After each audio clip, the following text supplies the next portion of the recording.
Hello everyone, hope everyone is doing well. मेरा नाम है जाफ़री फ़रहात। आप लोग इस चैनल पे आए हैं तो मैं आपको थोड़ा सा इंट्रो दे देता हूँ कि मैं करता क्या हूँ। मेरे चैनल का नाम है आस्क जाफ़री, यानी कि आप मुझसे कोई सवाल कर सकते हैं। बच्चे हैं, बड़े हैं, बूढ़े हैं, जवान हैं, सब कोई ना कोई सवाल मेरे से कर सकते हैं, पूछ सकते हैं और मैं उसका आंसर देने की पूरी कोशिश। तजुर्बे के बेसिस पे मैंने अपनी ज़िंदगी काफ़ी मुसीबतें, काफ़ी प्रॉब्लम्स से हर एक की ज़िंदगी में आते हैं, लेकिन वो अपनी जगह खामोश हो जाते हैं और अल्लाह को प्यारे हो जाते हैं। मेरी ख्वाहिश ये थी कि मैं अपनी ऑटोबायोग्राफ़ी लिखूं या कोई नावल लिखूं अपने सारे एक्सपीरियंसेस को इकट्ठा करके, लेकिन आजकल के दौर में कोई भी नावल वगैरह नहीं पढ़ता है, कोई भी कुछ भी रीडिंग में इंटरेस्टेड नहीं है, सिर्फ वो देखना चाहते हैं या बमुश्किल सुनना चाहते हैं। तो मेरी कोशिश यही है कि मैं आप लोगों तक अपने एक्सपीरियंस को पहुंचाऊं, 100% नहीं, कुछ करीब तक आपके प्रॉब्लम को सॉल्व करूं या एक डायरेक्शन दूं, ताकि उस डायरेक्शन से आप लोग अपने प्रॉब्लम का कोई हल निकाल सकें। तो मुझे लोग अपने सवाल भेजते हैं।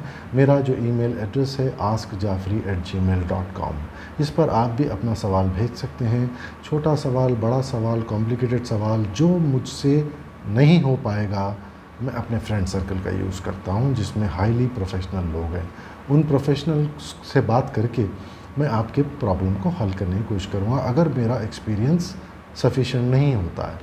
तो चलिए आज का हम पहला सवाल लेने की कोशिश करते हैं। वैसे तो पहले सवाल में एपिसोड ख़त्म हो जाता है, क्योंकि पब्लिक बड़ी मुश्किल से देखती है एक सवाल तक, उसके बाद बोर हो जाते हैं शायद, मुझे पता नहीं है। इसलिए मैं वीडियो ज़्यादा लंबी नहीं करना चाहता हूँ, जितना हो सका शॉर्ट करना चाहता हूँ, इंटरेस्टिंग और इन्फॉर्मेटिव करना चाहता हूँ और वैल्यूएबल करना चाहता हूँ अपने। चलिए आज का अपना पहला सवाल लेते हैं। Hello, my name is XYZ, I am from dash India. As usual मैंने पहले भी बताया था कि हम लोगों की आइडेंटिटी को रिवील नहीं करते हैं और उनके लोकेशन वगैरह के और नाम के डिटेल्स नहीं देते हैं, ताकि आप लोग खुल के अपना सवाल पूछ सकें, ताकि आपकी कोई माशरे में, सोसाइटी में आपका कोई मजाक ना उड़ाए। तो हम इसलिए आपकी आइडेंटिटी को डिस्क्लोज़ नहीं करते हैं। तो सवाल आगे पढ़ते हैं। I am a qualified, decent, down to earth, sincere and true person. Oh my god, ये तो बहुत ही डिसेंट दिख रहे हैं बेचारे अपने बारे में जो लिख रहे हैं। एक्चुअली क्या है, सराउंडिंग में अगर कोई मेरे आवाज़ आती है तो प्लीज़ मुझे माफ़ करना, क्योंकि मेरी जो रोड साइड मकान है ये 24 घंटे कोई ना कोई आवाज़ चलती रहती है। कोई जानवर की आवाज़ भी आए तो आप प्लीज़ मुझे माफ़ कर देना, क्योंकि अगर मैं बिना आवाज़ के रिकॉर्ड करने जाऊँगा तो मुझे 6 महीने लग जाएंगे एक वीडियो बनाने में। तो प्लीज़ मुझे माफ़ करना। तो I am a qualified, decent, down to earth, sincere and true person. My weakness is I am very polite and trust people very easily. Very good. आजकल के ज़माने में ऐसे लोग मिलते नहीं हैं. I can understand that. तो the reason behind is I was born and brought up in a very educated and decent family. My parents were educated and working in good departments. So they brought me up with good teachings, यानी कि अच्छे ethics वगैरह बता के, बच्चे को समझा के करके उन लोगों ने बड़ा किया।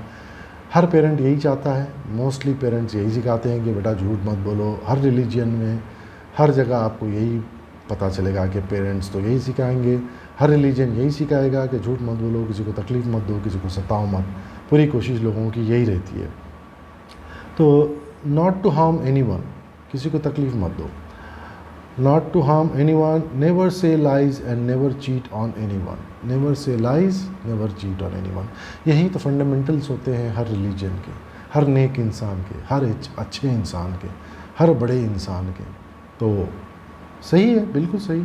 And made me very God fearing person. जो खुदा से, भगवान से डरता है वो कभी गलती नहीं करता है, क्योंकि उसको पता होता है कि भगवान is watching, God is always watching मी। इस पर एक छोटी सी आपको कहानी सुनाता हूँ, जो कई लोग सुन चुके होंगे, जान चुके होंगे। एक गुरुजी थे, उनके 4 चेले थे।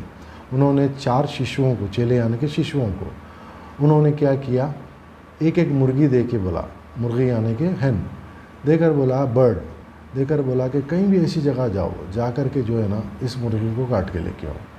तो 3 लोग काट करके लेके आए, जंगल में, झाड़ों में, पहाड़ों में जा कर के, जहाँ कोई नहीं देख रहा था। चौथा आया वापस जिंदा मुर्गी के साथ। गुरुजी ने पूछा कि क्या हुआ यार, तू क्यों नहीं उसको ज़िबा करा या काट सका?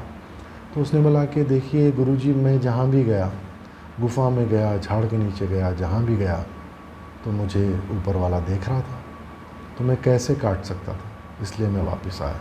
तो ये चीज़ याद रखिए कि आप कहीं भी छुपो, किधर भी छुपो, कुछ भी कैसे भी अपने आप को हाइड करो, God is always watching you. तो अगर आपके मन में ये आ जाता है तो फिर आप शायद कोई गुनाह नहीं करोगे।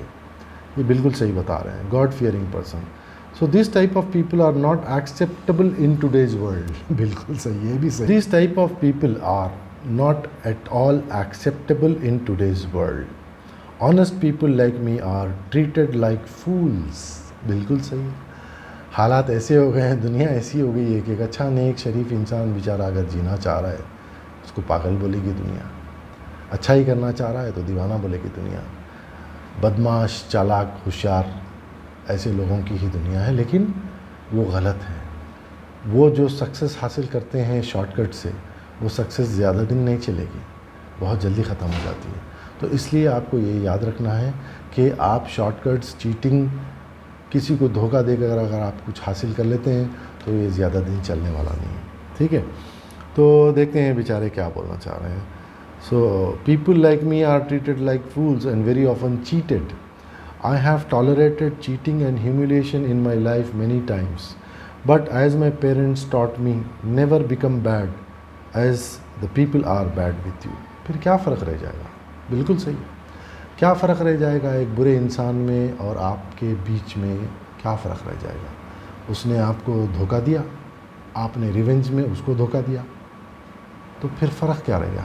वो भी ख़राब आदमी है, आप भी ख़राब आदमी। उसको शायद किसी ने धोखा दिया तो वो आकर आपको धोखा दिया, और आपने उसको धोखा दिया या किसी और को धोखा दिया उसके रिवेंज में। तो ये तो सिलसिला चलते रहेगा, ये साइकिल चलता रहेगा। तो इसकी बेस्ट चीज़ क्या है? माफ़ कर देना, माफ़ कर देना, और ऊपर वाले की झोली में अपने दुखों को डाल देना, वो देख लेगा। किसी ने आपको तकलीफ़ दिया है, अगर आप कमज़ोर हैं, आप उसका रिवेंज नहीं ले सकते हैं, लेना ही नहीं है रिवेंज, पलटा के जब का जब कुछ बोल भी नहीं सकते हैं तो मत बोलिए, समझने दीजिए उसको कि आप कायर हैं, आप बेवकूफ़ हैं। ऊपर वाले के झोली में डाल दीजिए, उसके पास थोड़ी सी देर है लेकिन अंधेर नहीं है। तो this is the best thing even I do. लड़के झगड़ के पुलिस स्टेशन जाके अपने आप के ऊपर केस, मुसीबतों का पहाड़ क्यों? डाल दो ऊपर वाले की, वो भी तो बैठा है, कुछ ना कुछ काम करना है ना, भगवान को, गॉड को, अल्लाह को, जिसने हमको बनाया है, जो हम मानते हैं। So I have tolerated cheating and humiliation in my life many times, but as my parents taught me, never become bad as the people are bad with you. This is the reason I am smart but not cunning. Very good. I am smart but I am not cunning. Even after getting married, I continued to be a good human and a good husband. And of course, once I had children, I became a good father also. Very good. बहुत अच्छी बात है। बहुत अच्छी बात है कि आपने एक अच्छे ह्यूमन बीइंग, अच्छे हस्बैंड और अच्छे फादर भी बने। ठीक है। Always loving my family and treated them best of my best. बिल्कुल अच्छी बात है, बहुत अच्छी बात है। Now my wife's relatives, don't want to mention any particular relation. हम तो अंदाज़ा लगा सकते हैं, आप लोग भी अंदाज़ा लगा सकते हैं कि कौन सी रिश्तेदारी होगी वो। Are asking and telling my wife to take my all property on her name, so she and her children will be safe। ये बात मेरी समझ में नहीं आई। जब बाप जिंदा है तो बीवी को, बच्चों को किस तरीके से थ्रेट हो सकता है? अनटिल एंड अनलेस हस्बैंड या फादर कोई गलती कर रहा हो। जब इतना नेक इंसान अपने आप को बता रहा है तो आई डोंट थिंक क्या मसला है। So this is very common in anyone, anything happens to me definitely. ठहरिए, this is very common. If anything happens to me, definitely my all belongings will be transferred on my wife's name. Definitely, 100% correct है। She is not understanding this fact and she has filed a fake dowry case against me. Horrible, terrible, very bad. ऐसा नहीं सोचा था मैं। Anyway, my life has become a hell now. Oh my God, my life has become a hell now. Police is calling me, and my Vakil Saab told me to escape to some other place where no one can find me. I am not able to go to my job, not able to see my children, everything is disturbed. Please guide me.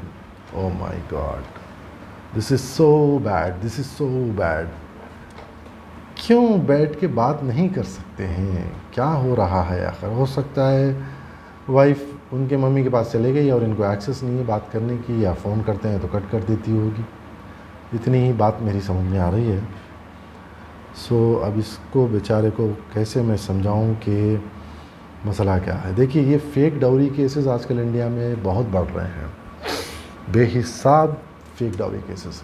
जहाँ भी थोड़ा सा ego problem आया, लड़की जा कर के अपने फैमिली मेम्बर्स यानी कि ससुराल वालों के और पति के नाम पर डाउरी केस कर देती है फेक, उन लोगों को डराने के लिए या उनको धमकाने के लिए। लेकिन देखिए, एक बार पुलिस स्टेशन की सीढ़ी जब औरत चढ़ जाती है तो उस क्या रिस्पेक्ट रह गया अपने हस्बैंड के लिए, अपने mother in law, father in law के लिए? क्या वो वापस आ सकती है अपने घर में? मैं पहला सवाल यही करना चाह रहा हूँ सारे लेडीज़ के लिए। अब ये देखिए, थोड़ा सा मैं ये एज्यूम कर रहा हूँ कि यहाँ पे जो आदमी है जिसने मुझे ईमेल किया है वो सही है, इस हिसाब से जा रहा हूँ मैं। वैसे तो दो सिनेरियो होते हैं।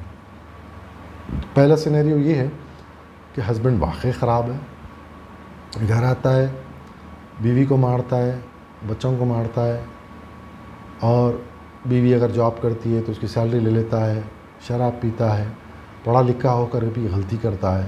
तो ऐसे हस्बैंड्स के मैं भी ख़िलाफ़ हूँ। अगर ये बंदा वैसा है तो इसको तो सज़ा होनी है, हर हाल में होनी है। There is no other option.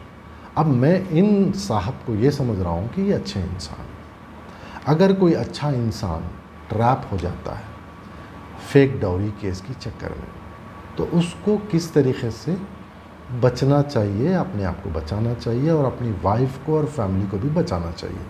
ये मेरा एजम्पशन है, मैं ये समझ के आगे बढ़ रहा हूँ।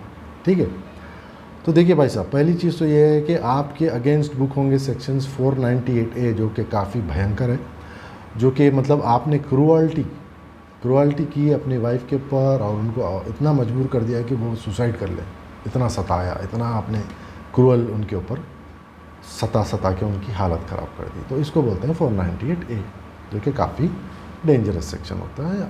इसमें आपको बेल भी नहीं मिलती है, इसमें आपको बेल भी नहीं मिलेगी। ठीक है, और दूसरा सेक्शन होता है 304B, जिसमें क्या होता है कि जैसे जला के मार दिया कुछ वाइफ को, या mother in law family members ने जला के मार दिया डाउरी के लिए, तो वो होता है, वो भी कोई बेल वेल नहीं मिलेगी, आप सीधा अंदर जाओगे।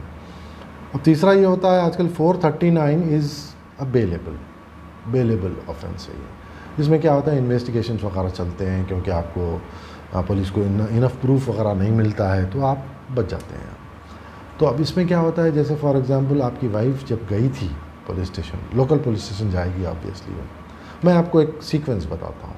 लोकल पुलिस स्टेशन जाएगी, उस वक्त उसको कोई ज़ख़म नहीं होना चाहिए। ठीक है, पहला ऑप्शन क्या होता है कि आपकी वाइफ जाती है लोकल पुलिस स्टेशन, मैं आपको एक सीक्वेंस बताता हूँ। वो जब जाकर रिपोर्ट कराती है FIR के लिए, जो भी जाती है लोकल पुलिस स्टेशन आपके जो एरिया का होता है, तो तब क्या होता है कि अगर उसको कोई मार वार लगा हुआ है तो इमीडिएटली आपके ऊपर वारंट निकल जाएगा, अरेस्ट हो जाएंगे आप। सर फुटा हुआ है, कहीं कटा हुआ है, चाकू का निशान है। ठीक है, अभी भी डरना नहीं है, क्योंकि कुछ लोग फैब्रिकेट भी कर लेते हैं, खुद ही काट लेते हैं।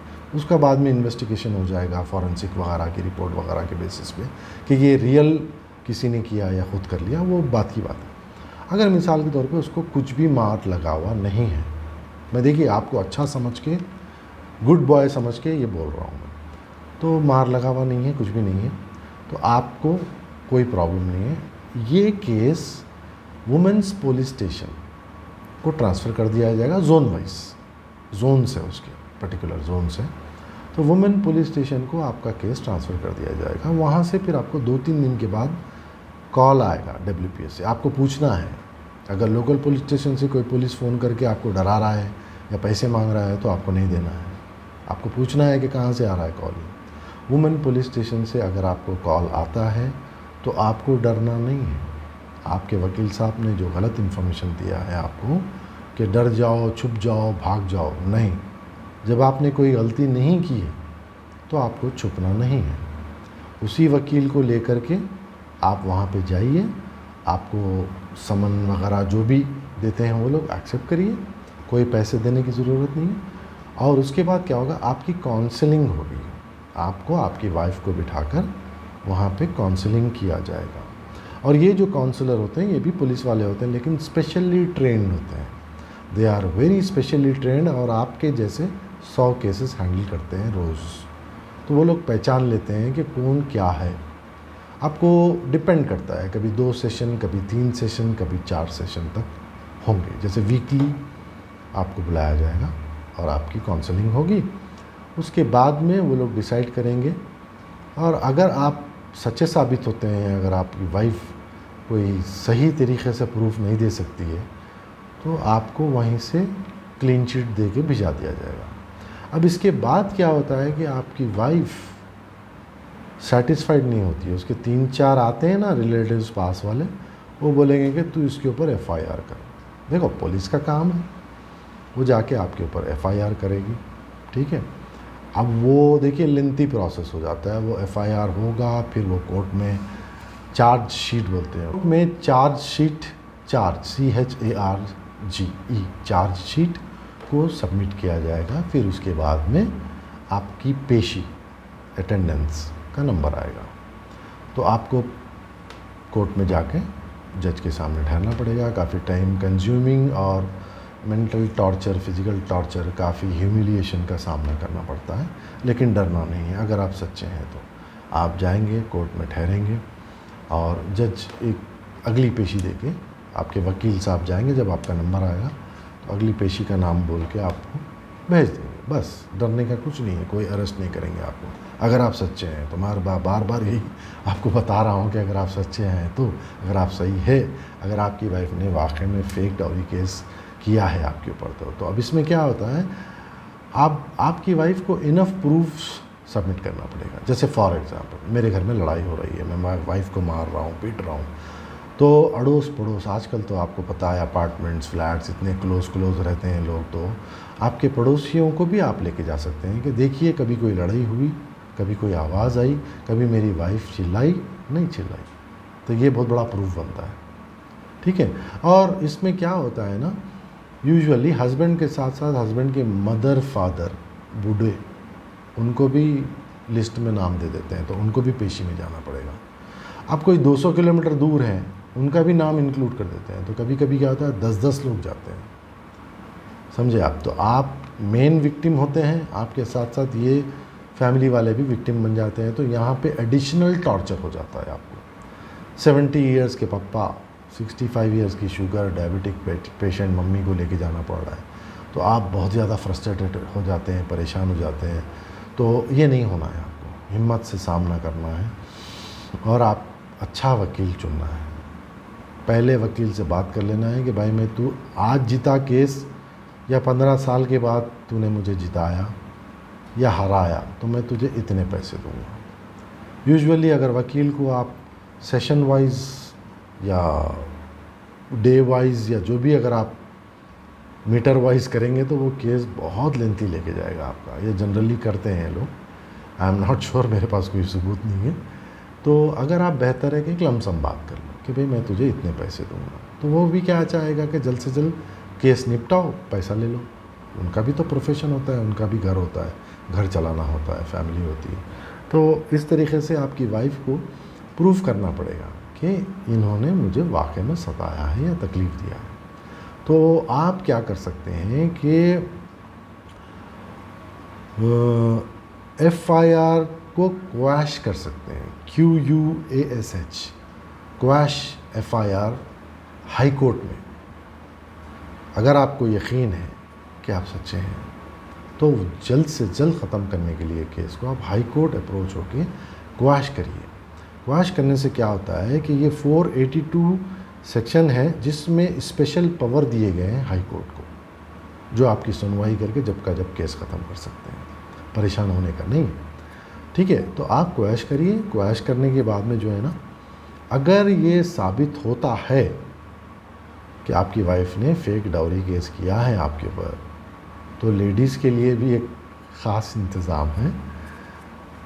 इनको पनिशमेंट मिलेगी under section 211, 211 and section 177 imprisonment of 7 years. अगर आप साबित कर देते हैं कि इन्होंने फेक डाउरी केस आपके ऊपर किया था, तो 211, 177 के अंतर्गत 7 साल की सज़ा और पेनाल्टी भी होगी। आपका जो खर्चा हुआ जो भी है वो आप पेनाल्टी के थ्रू ले सकते हैं उनके पास से।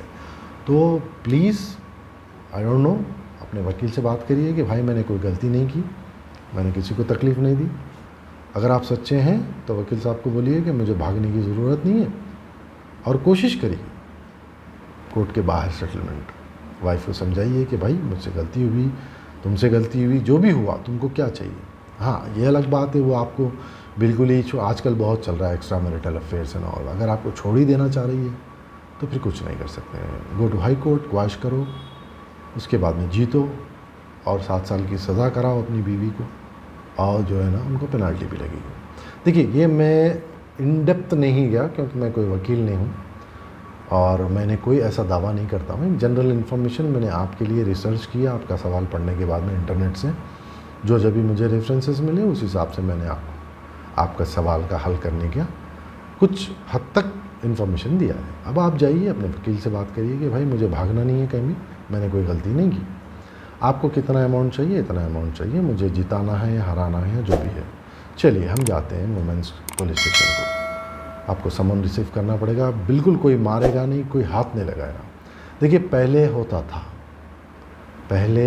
जो होता था जैसे ही फेक डाउरी केस FIR होती सीधा पुलिस आती थी, आपको आपके पेरेंट्स को लेके जाती थी, पेरेंट्स को भी नहीं देखती थी, वो उतना बुरा मार देती थी आपको।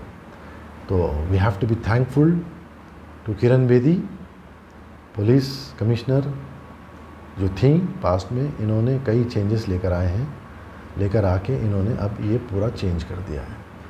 कोई अरेस्ट नहीं है जब तक अगर आपने कोई सर्वर नहीं फोड़ा है तो।